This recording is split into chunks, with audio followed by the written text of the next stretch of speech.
नमस्कार। कभी ऐसी उलझन हुई है कि क्या करें क्या ना करें, जहां सही और गलत के बीच फैसला करना नामुमकिन सा लगे। आज हम इसी सवाल का जवाब ढूंढेंगे, वो भी हजारों साल पुराने एक ग्रंथ भगवद गीता में। देखिए, ये सिर्फ एक धार्मिक किताब नहीं, बल्कि जिंदगी की बड़ी से बड़ी लड़ाइयों से निपटने के लिए एक प्रैक्टिकल गाइड है। गीता की पूरी बातचीत एक बहुत ही बुनियादी सवाल से शुरू होती है। कर्म करें या ना करें। ये सिर्फ कोई फिलॉसफी का सवाल नहीं है, बल्कि ये वो दुविधा है जिससे हम सब कभी न कभी गुजरते हैं, जब हमें पता ही नहीं होता कि आखिर कौन सा रास्ता सही है। भगवद गीता की शुरुआत होती है एक बहुत ही ड्रामेटिक सीन से। सोचिए जरा, कुरुक्षेत्र का मैदान, दोनों तरफ सेनाएं लड़ने को तैयार, और उनके बीच खड़े हैं महान योद्धा अर्जुन। पर वो अपने ही रिश्तेदारों, दोस्तों और गुरुओं को सामने दुश्मन के तौर पे देखकर पूरी तरह से टूट जाते हैं। ये उनके जीवन का सबसे बड़ा संकट है। और इसी कंफ्यूजन में अर्जुन अपने सारथी और गुरु कृष्ण की तरफ मुड़ते हैं। वो पूछते हैं, अगर ज्ञान कर्म से श्रेष्ठ है, तो फिर आप मुझे इस भयानक युद्ध में क्यों धकेल रहे हैं? और बस यही एक सवाल ज्ञान और कर्म के बीच की सदियों पुरानी बहस को जन्म दे देता है। अब अर्जुन को तो शायद ये उम्मीद थी कि कृष्ण उन्हें युद्ध से बचने का कोई रास्ता बताएंगे, लेकिन कृष्ण का जवाब एकदम उल्टा और चौंकाने वाला होता है। वो कहते हैं कि कर्म से बचना मतलब हाथ पर हाथ धरकर बैठ जाना, ये तो कोई ऑप्शन ही नहीं है। तो कर्म से बचना नामुमकिन क्यों है? कृष्ण समझाते हैं कि ये जो प्रकृति है ना, ये हमें हर पल कुछ ना कुछ करने पर मजबूर करती है। हमारा सांस लेना, दिल का धड़कना, यहाँ तक कि सोचना भी, ये सब भी तो कर्म ही है। अरे, सिर्फ अपने शरीर को जिंदा रखने के लिए भी तो काम करना ही पड़ता है। और हाँ, अगर कोई बाहर से तो चुपचाप बैठा है, लेकिन उसका मन इच्छाओं में गोते लगा रहा है, तो वो कर्म से मुक्त नहीं बल्कि एक पाखंडी है। तो ठीक है, अगर हम कर्म करने से बच ही नहीं सकते, तो सवाल ये उठता है कि सही तरीके से कर्म कैसे करें। और बस यहीं पर गीता अपना सबसे बड़ा रहस्य खोलती है, कर्म योग, यानी कर्म करने की कला। तो आखिर ये कर्मयोग है क्या? बिल्कुल सीधे शब्दों में कहें तो बिना किसी स्वार्थ के अपना काम करना। सोचिए कि कोई अपना काम सिर्फ इसलिए कर रहा है क्योंकि वो उसका कर्तव्य है, ये सोचकर नहीं कि उसे बदले में क्या मिलेगा। मतलब रिजल्ट की चिंता किए बिना पूरी लगन से अपना काम करते जाना, जैसे कि वो कोई पूजा हो।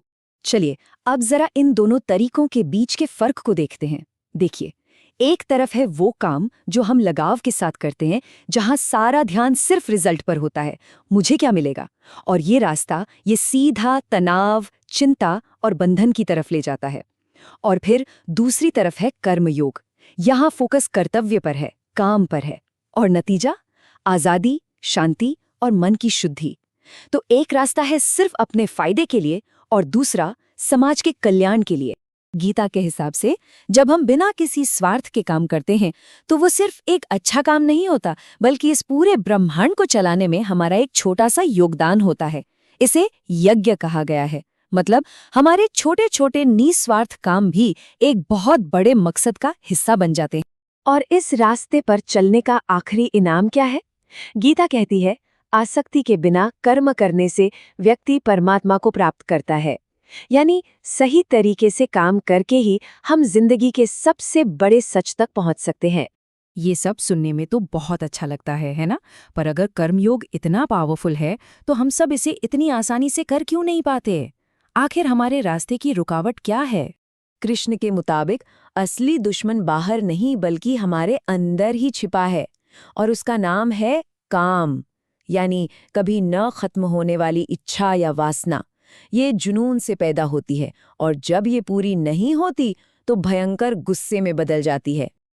अब ये इच्छा हमारे ज्ञान को कैसे ढक लेती है, इसे समझाने के लिए गीता में कुछ बहुत ही जबरदस्त उदाहरण दिए गए हैं। जैसे धुआं आग को ढक लेता है और हमें उसकी गर्मी और रोशनी महसूस नहीं होती। जैसे धूल आईने पर जम जाती है और हम अपनी शक्ल साफ नहीं देख पाते।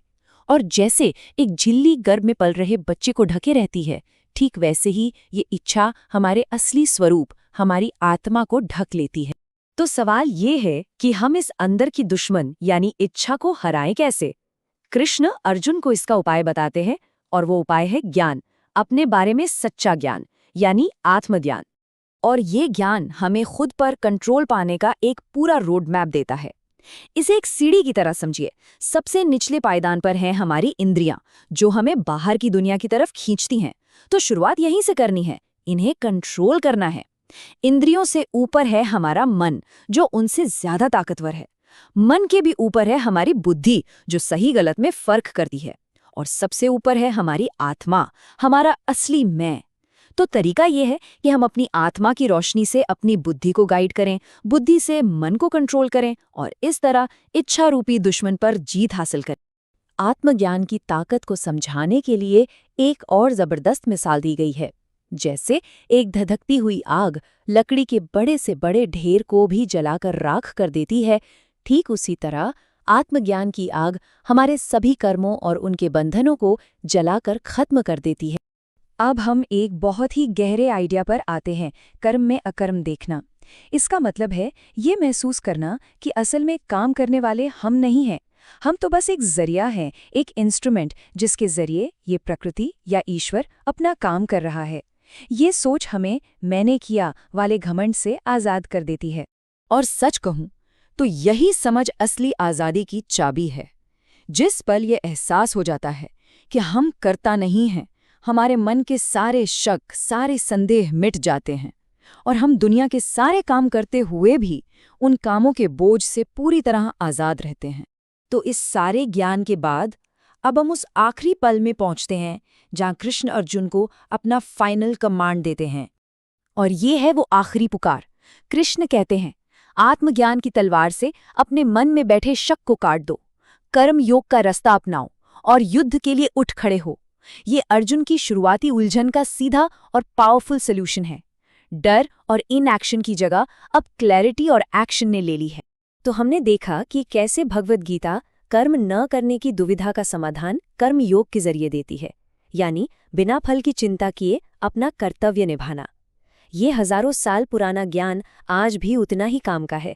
और ये हमें इस सवाल के साथ छोड़ जाता है कि किसी इंसान की अपनी जिंदगी का कुरुक्षेत्र क्या है, वो कौन सी चुनौती है, वो कौन सी लड़ाई है जहां निस्वार्थ कर्म का ये ज्ञान रास्ता दिखा सकता है।